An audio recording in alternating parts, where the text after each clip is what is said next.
Be specific.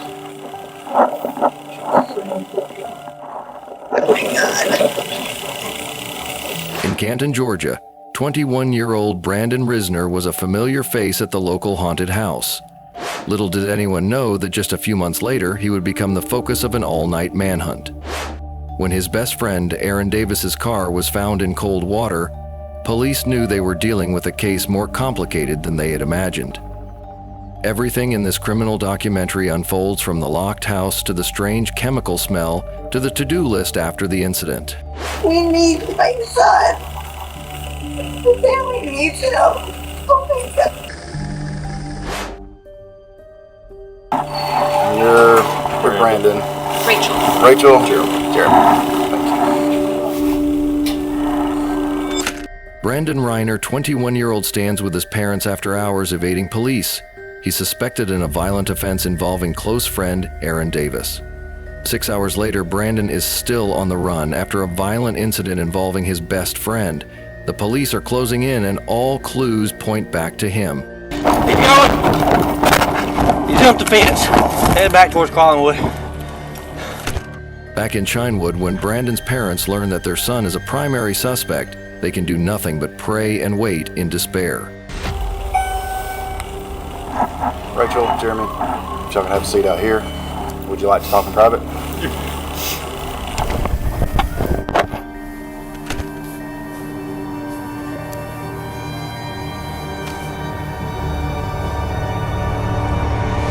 Morning discovery. A Toyota Prius is found abandoned in a Rome, Georgia creek. Plates trace to Aaron.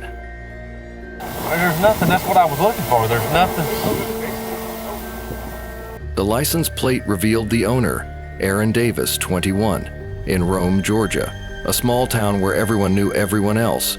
The name was familiar. Lieutenant Saylor decided to call Aaron's father directly. Y'all don't think he's in there? No, I didn't come down there. Okay. Son's name's Aaron Davis. Supposed to be coming to Rome to see some friends and going to Alabama to see his girlfriend. I don't think he made it there. Nah. I wonder where he's at. Why his car down there? Crazy thing is, there's nothing. I mean, there was no acceleration. It's almost like it just Rode off in there or something. yeah. Did it go all the way up in park or something? Yeah, I mean, there's lights on like it's, but it ain't running. I rode over here to see what was going on. He was down there changing out the trash. Dad reports Aaron planned to visit Brandon, then see a girlfriend in Alabama. No contact since. Then he's gonna go up to visit his girlfriend in Alabama after that. Okay. Yeah, can you see if you maybe can get a hold of him and check in with him, see where his car's supposed to be? So you just found the car abandoned there? Yeah, it's actually off in a little ditch. We're in the process of getting it out, but I don't think there's anybody in it right now. However, he does have some important information that could help the lieutenant in his investigation. The night before this video was recorded, Aaron visited his longtime friend, Brandon Risner. Aaron and Brandon have been friends since school. Aaron recently finished college. A recent graduate of Brigham Young University, Aaron drove more than 60 miles to see Brandon, a close friend he considered a brother. It was a trip to celebrate the future, but it was also a prelude to tragedy. Since Aaron arrived at Brandon's house, no one has seen or heard from him. Every call he made was met with a cold, empty inbox. His father, overcome with unease, couldn't wait any longer. He reported him missing, and that was the moment the search for the truth officially began. Police phoned Brandon. He claims last saw Aaron the prior day, says they drank, Aaron vomited, and later Aaron's car was gone. Hey, I'm Lieutenant Saylor's Rome Police. You doing all right today? Yes, I am. I'm looking for my friend right now. Yeah, that's what I was calling about. You hadn't heard from him? I have not. I've tried calling him and it's just gone straight to voicemail, and I heard he was at Heritage Park, so that's where I'm at right now, so I'm looking around. Do you guys know where the car was? Yeah, it was in a ditch over there. When's the last time you saw Aaron? I saw him last night. About what time? Well, we started drinking around like 12 noon. He started throwing up pretty bad. He told me to leave him alone. I guess I woke up around like 1 or 2 a.m. Uh-huh. And that's when I saw that his car was gone. All right. Well, if y'all hear from him, let us know, okay? Yeah, thank you for the help, sir. All right. Bye-bye. Brandon's story sounded plausible, even saying he was trying to find Aaron, like any good friend would. But it was the perfection in his story that caught the detective's attention. Hours later, they showed up at Brandon's house, determined to find out what really happened the night before.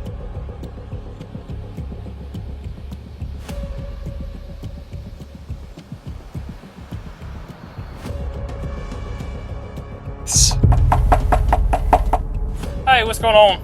I'm Officer Grower with the Rome Police Department. We're following up on all this. Can you walk me through what's going on? Just make sure we're all on the same page. We started drinking around 12 yesterday. Yeah, it's you and Aaron, right? Yeah, me and Aaron. Okay.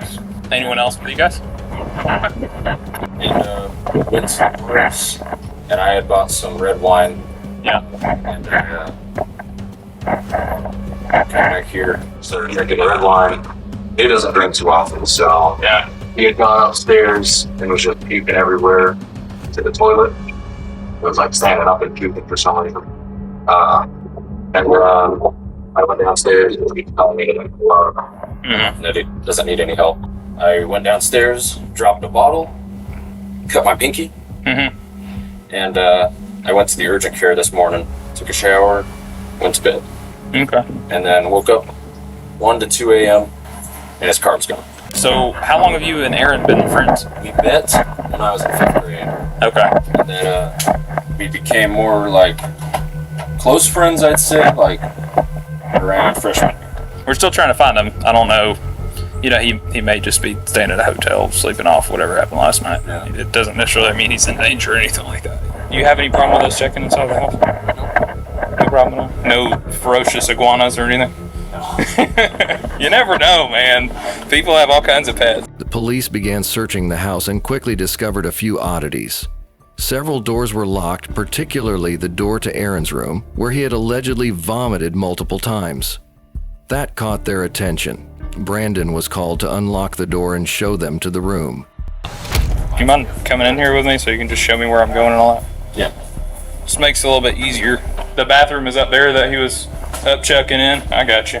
Oh, Lord. Is that what's in the laundry right now, I guess? Okay. Upstairs, check. Strong chemical odor, lots of cleaning products. In Aaron's room, visible stains near the bed and across the floor.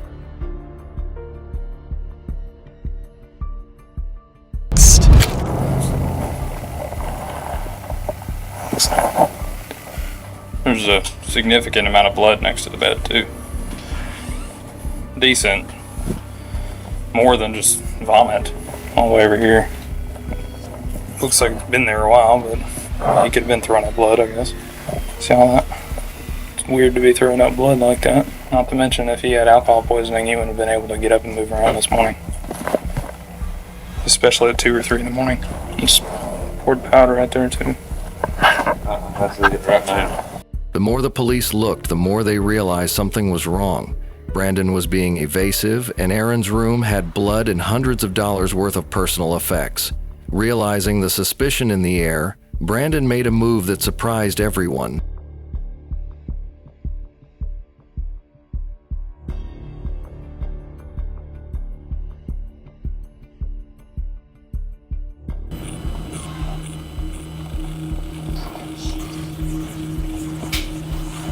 Oh, my knees.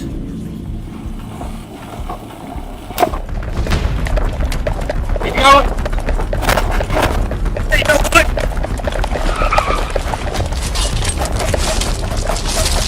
Now.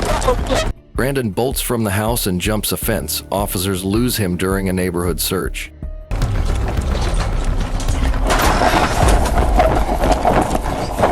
He jumped the fence. Headed back towards Collinwood.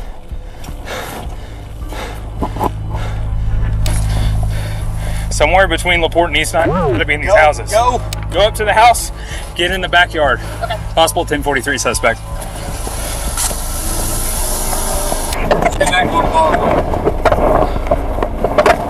Run back towards 8. Give me more units. Police began knocking on doors around the neighborhood, hoping someone had seen Brandon flee. During the questioning, an officer came across a neighbor on the phone with Brandon's father, Jeremy. Not one to miss the opportunity, the officer asked to speak to him directly. Hey, sir, I'm Lieutenant Sailor from Police. Hi, I'm Jeremy Risner, the homeowner, Yes, and my Brandon's father. Yeah, we're probably going to need to talk to Brandon. Do you know where he is? No, I thought he was still at home. Now, earlier we had told him maybe drive around the areas where they normally hang out and try to look for him, for Aaron. Okay, we'll keep trying to get hold of him. We're still about an hour away, working our way there. Jeremy confessed that he had no clue where Brandon was, and neither did anyone else. Hour after hour, the police found no sign of him. Okay. It's Mom. So I realize you might not be able to answer this question. Probably don't know the answer, but I'll try. Is there suspicion that Brandon was involved in hurting Aaron or something? There's suspicion that something happened in the home. Beyond getting drunk and throwing up? Well, we don't know. They're lifelong friends. We called back after the boy's mom called us. We called back and said, when did you last see Aaron? He says, I guess he left during the night. That's all we did. We went to look for him where the car was reported. Yes. Powers that be have our number? Yes, sir. Yes. Yeah. When Jeremy returned home, he was surprised to find Brandon's phone. He had been extremely helpful to the police before, but from that moment on, he changed. He kept the phone, refused to hand it over, and left the scene, an action that made everyone wonder, what was he afraid of? Brandon was still his son, after all, and he was innocent until proven otherwise. But as the hours passed, no one knew where Brandon was, and what Jeremy saw on that phone, forever a mystery. When the police came back to talk to him, his demeanor had changed completely. What's the status? All right, so first of all, I understand you found his cell phone. That's right. You want to turn that over to us? Maybe. Okay. I do. My gut says yes, but at the same time, yeah. I mean, we I don't know. We'll probably need to go through it and see at least maybe where he's been today. There is a significant amount of blood in that upstairs bedroom and on the carpet. But I wanted to be straight up with you. Not come home and find that. Okay. I appreciate that. Do you have a warrant that would include the phone? No, we'd have to get one at some point, so we couldn't go into it without that. So, some text back and forth. Maybe something helps. And, I know. It's him, But I can't promise you that because I don't. No, I know. I don't know what I was in there, so. I want to. I was as a father, I understand that. All right. Well, yeah, I'm going to keep walking. Perhaps the contents of the phone were truly terrifying enough to make Jeremy pale. The police officer, with his experience, seemed to sense it immediately. Because he doesn't know what's going on. But he seemed a little shocked that we're at his house. He seemed respectful in the sense that he was okay with us being at his house and doing what we needed to do. I couldn't really get a feel for him. He may just be covering for his kid. He's gotta be. Him having the phone not being shattered tells me that his son handed it to him. So he found the phone, tells us that he found the phone, but doesn't want to give it to us without searching it. Text messages out there. Probably. He was telling Randy that there were texts in there about him asking if anyone had seen Aaron. I wonder if those texts were sent since we've been here, though. Phone contents later documented disturbing notes about the killing and a post-crime checklist, including messaging a friend with a cover story.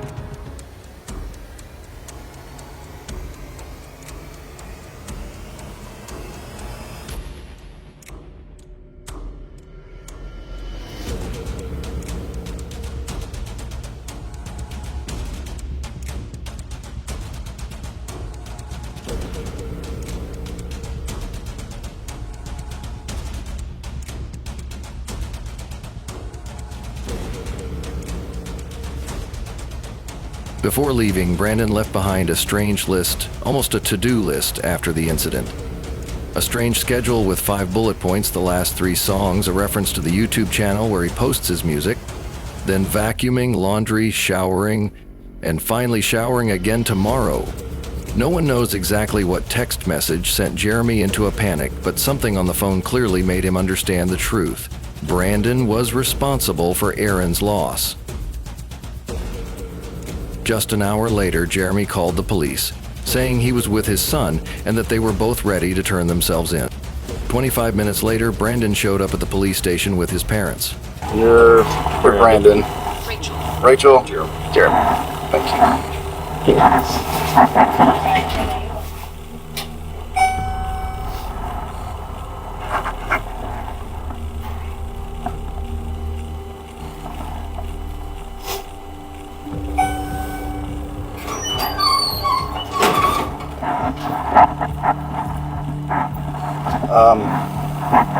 Rachel, Jeremy, if y'all can have a seat out here, I'm gonna take him back there and we'll talk, man.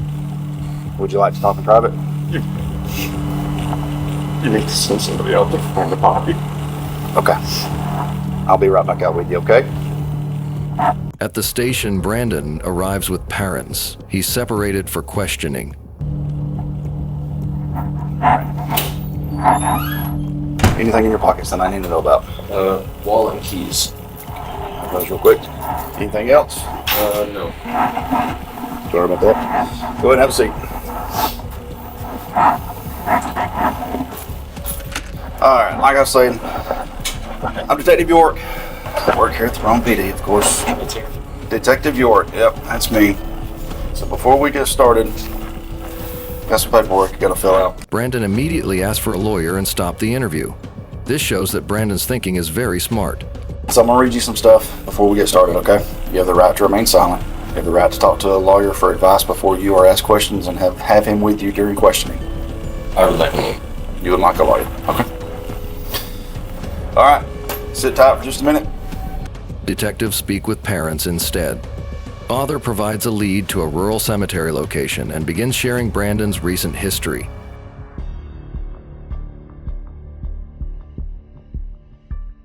Errant context, reports of anxiety, visions, medications, morning call about throw up in the carpet.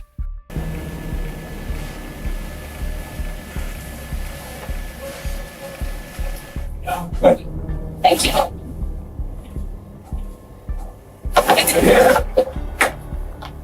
There's a lot going on right now. Anything that we can do to help y'all right now. Need to find that body. I can take you out. Try to show you. I can try to show you. You can try to show us the general area, yeah. Okay. There's an old cemetery up the hill. You turn left. Trendle, something like Trendle. Okay. We can show you all that. Note on possible mental health issues as framed by Father, with caution it may relate to a future defense. Brandon, we brought him home from college because he was having anxiety attacks, he was having suicidal thoughts, he was having visions. Brought him home to make him safe. Gotta get his medications right. Got a call from Brandon this morning at 9 or 10. He was asking about one thing out. Vomiting, so they had drank. He didn't want Dad finding out that there was vomiting upstairs in the carpet. That's all we heard. Then an hour or two goes by, and the boy's mom calls us. Or I called Brandon back on the meeting after he got murdered. Said, do you know where Aaron is? He says, no. Together around 5. And we were told that Aaron had run away. Ran from the house, ran from the police. His body is luckily there. He's mentally unstable. He has Tourette's since he was a kid, diagnosed as a kid. And with that comes OCD, and people say they have OCD all the time, they don't understand. And until they live with that. Search teams head to the cemetery. Aaron was located without signs of life.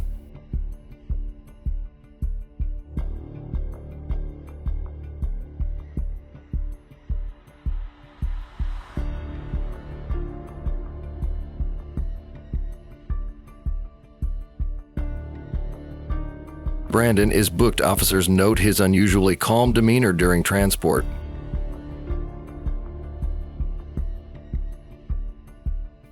Detectives notify Aaron's family of the loss.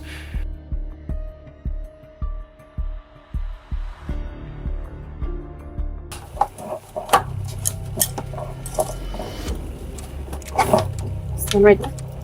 Come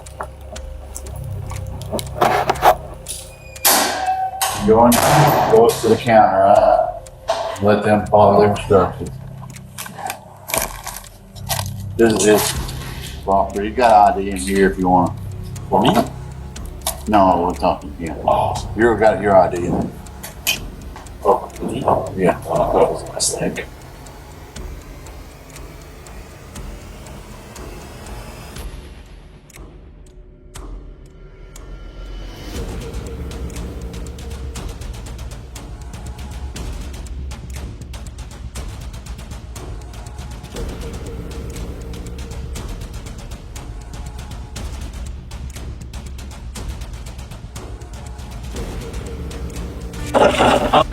Any questions here? I don't know a whole lot because I'm not been here doing all the research. Be specifics.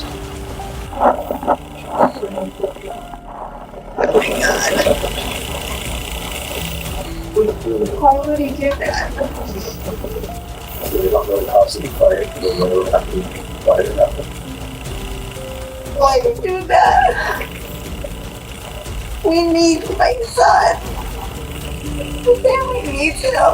Oh my God. Court outcome July 18, 2024. Plea entered. Insanity claim rejected. Sentence life imprisonment without parole for the loss of Aaron Davis and conduct after the fact.